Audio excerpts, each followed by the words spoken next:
Mambo matano makubwa yaliyowahi kufanywa na Simba, Yanga wakaogopa kuyafanya kwa maana hawana uwezo. Kuna mambo matano ambayo Simba alishawahi kuyafanya alafu Yanga akashindwa kuyafanya kutokana na jinsi ambavyo Yanga ni dhaifu na pia sio timu ambayo ina uwezo kama Simba. Kwa hiyo nimeweza kusogezea mambo matano makubwa ambayo Simba alishawahi kuyafanya, Yanga akashindwa kuyafanya. Jambo la kwanza kabisa ni jambo la kumiliki uwanja. Ni muhimu sana kujua kwamba Simba ni mojawapo ya timu ambayo ilishawahi au ni mojawapo ya timu ambayo inamiliki uwanja mkubwa, na Yanga haina uwanja wowote, zaidi ni kutapatapa huku na kule kutafuta sehemu ya kufanya mazoezi. Kwa hiyo ni mojawapo ya jambo ambalo tunatakiwa kufahamu kwamba ni jambo kubwa ambalo lishawahi kufanywa au ambalo limefanywa na Simba na Yanga wakashindwa kulifanya.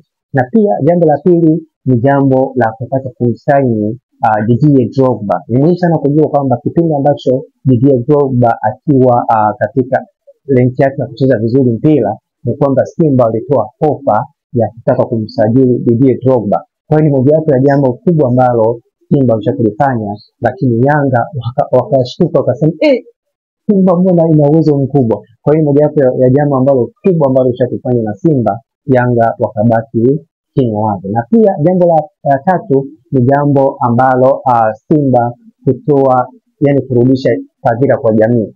Mojawapo ya jambo ambalo Simba inaweza kufanya mara kwa mara kuliko Yanga, na pia ni jambo kubwa ambalo hata Yanga wanaipongeza sana Simba kutokana na jinsi ambavyo uongozi wa Simba unasaidia mashabiki pia wa timu pinzani ya Yanga Azam, kutokana na jinsi ambavyo viongozi wa Simba wana moyo wa upendo kwa watu. Kwa hiyo ni mojawapo ya jambo kubwa ambalo lishakufanywa na Simba. Na pia jambo lingine ni jambo kubwa sana ambalo kama ulikuwa ulifahamu, basi ni vizuri kufahamu, ni kwamba klabu ya Simba ilishawahi kutaka kumsajili Sir Alex Ferguson.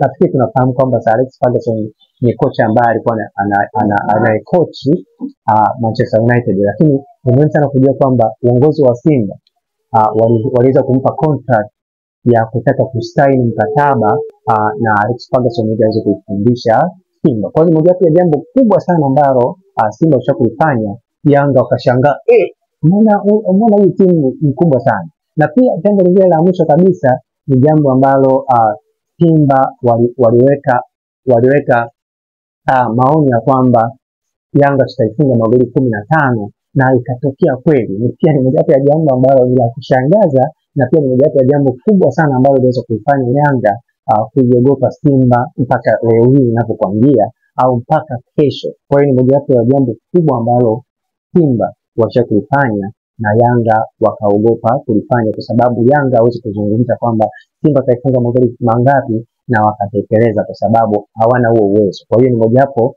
ya jambo kubwa ambalo Simba ishakulifanya na Yanga wakaogopa kulifanya. Na kama unahitaji kuweza kujifunza mambo ya siri ya carpet juu ya Simba, hakikisha unanifollow ili uweze kufahamu mambo mbalimbali yanayohusiana na Simba